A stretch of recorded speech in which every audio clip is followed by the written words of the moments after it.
Alhamdulillah sudah sampai. Hei, tunggu.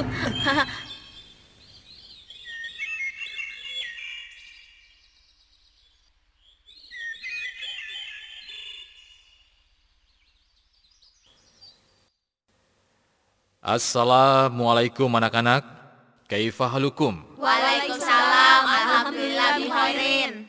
Pelajaran fikih hari ini akan membahas masalah wudu, tayamum, dan sholat. Kalian siap? Insyaallah. Anak-anak, wudu merupakan syarat syahnya sholat. Rasulullah pernah bersabda, artinya, tidak akan diterima sholatnya tanpa bersuci terlebih dahulu. Nah, sekarang siapa di antara kalian yang sudah bisa berwudu? Ayo, tunjukkan. Saya, Ustaz. Saya Pak Ustadz. Saya juga Ustadz. Alhamdulillah, saya sudah bisa berwudu. Ya, baiklah.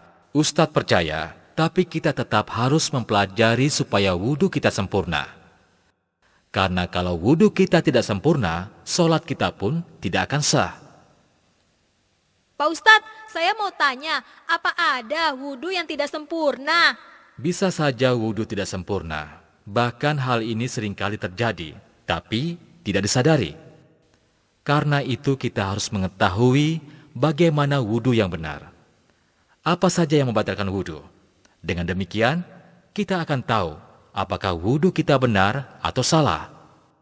Nah, sekarang kalian perhatikan baik-baik. Inilah cara wudu yang benar. Sebagaimana yang diriwayatkan oleh Imam Bukhari. Tolong anak-anak, perhatikan baik-baik.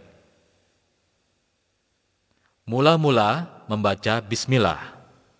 Kemudian mencuci kedua telapak tangan masing-masing 3 kali.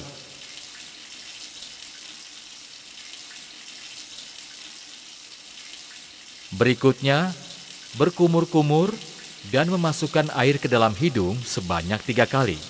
Kemudian mengeluarkannya.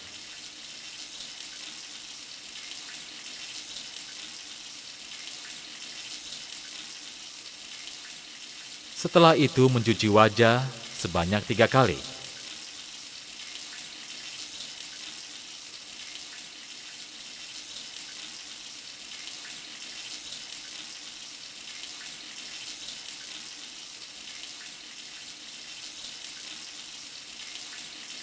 Lalu mencuci tangan kanan sampai siku sebanyak 3 kali.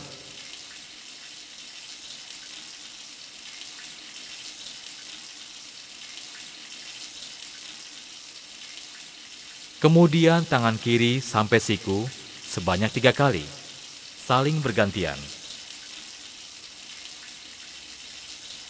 Seterusnya mengusap kepala dan mengusap telinga sebanyak 1 kali.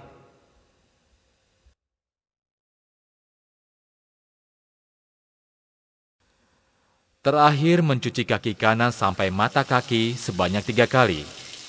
Kemudian kaki kiri sampai mata kaki sebanyak 3 kali. Saling bergantian.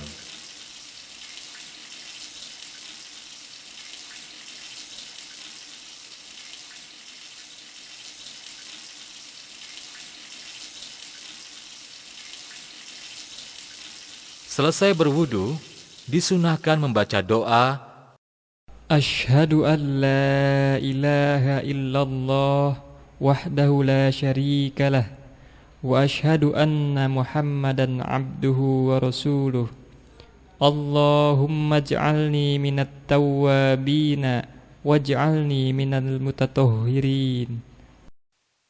Nah, apakah kalian semua sudah paham apa yang tadi Ustadz ajarkan?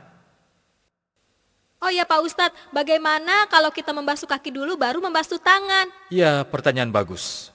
Hampir saja Ustadz lupa menjelaskannya, bahwa wudhu harus dilakukan berurutan.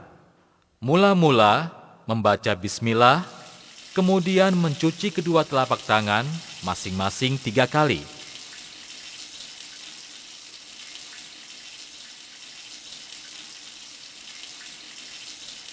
Berikutnya, berkumur-kumur dan memasukkan air ke dalam hidung sebanyak 3 kali, kemudian mengeluarkannya.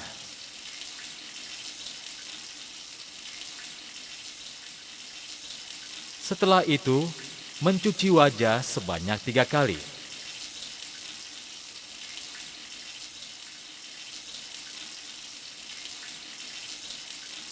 Lalu mencuci tangan kanan sampai siku 3 kali.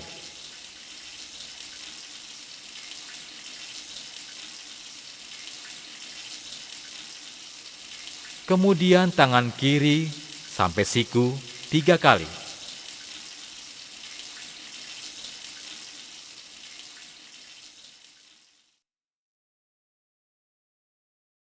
Seterusnya mengusap kepala dan mengusap telinga sebanyak 1 kali.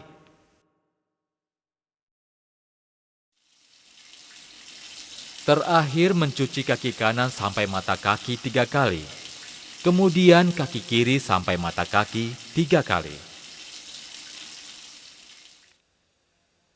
Dan selesai berwudu, disunahkan membaca doa.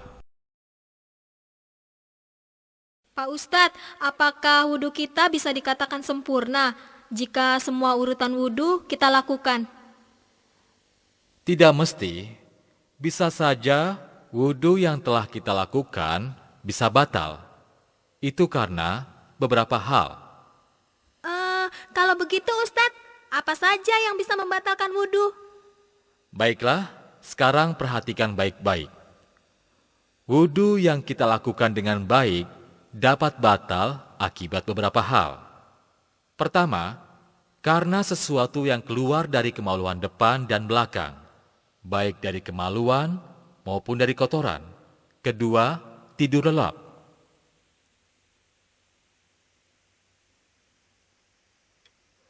Ketiga, hilang akal atau gila. Keempat, memegang kemaluan tanpa penghalang disertai syahwat. Dan kelima, makan daging unta. Saya harap kalian semua dapat memahaminya dengan baik. Tapi Ustadz, bagaimana kalau tidak ada air? Ya, pertanyaan bagus. Jika tidak ada air, maka kita bisa tayamum dengan debu. Sebagaimana firman Allah. A'udzu billahi minasyaitonir rajim. وَإِن كُنتُم مَّرْضَىٰ أَوْ عَلَىٰ سَفَرٍ أَوْ جَاءَ أَحَدٌ مِّنكُم مِّنَ الْغَائِطِ أَوْ لَامَسْتُمُ النِّسَاءَ فَلَمْ تَجِدُوا مَاءً فَتَيَمَّمُوا صَعِيدًا طَيِّبًا فَامْسَحُوا بِوُجُوهِكُمْ وَأَيْدِيكُم مِّنْهُ مَا يُرِيدُ اللَّهُ لِيَجْعَلَ عَلَيْكُم مِّنْ حَرَجٍ ولكن يريد ليطهركم وليتم نعمته عليكم لعلكم تشكرون. Al-Maidah ayat 6. Sesuai dengan ayat ini, maka kita bisa melakukan tayamum dengan cara menempelkan kedua telapak tangan ke tanah atau permukaan bumi yang berdebu, lalu meniupnya, kemudian mengusap muka dan kedua telapak tangan.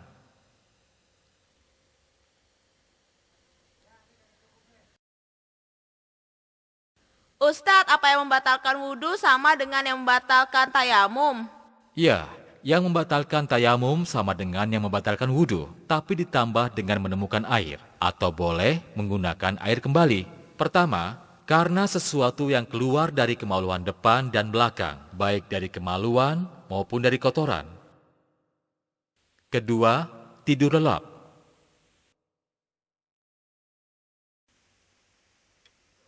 Ketiga, hilang akal atau gila. Keempat, memegang kemaluan tanpa penghalang disertai syahwat. Dan kelima, makan daging unta. Ditambah dengan menemukan air. Alhamdulillah, kita telah menyelesaikan pelajaran wudhu dan tayamum. Semoga kalian dapat memahami dan mengamalkan dengan baik, sehingga menjadi anak yang soleh. Insya Allah.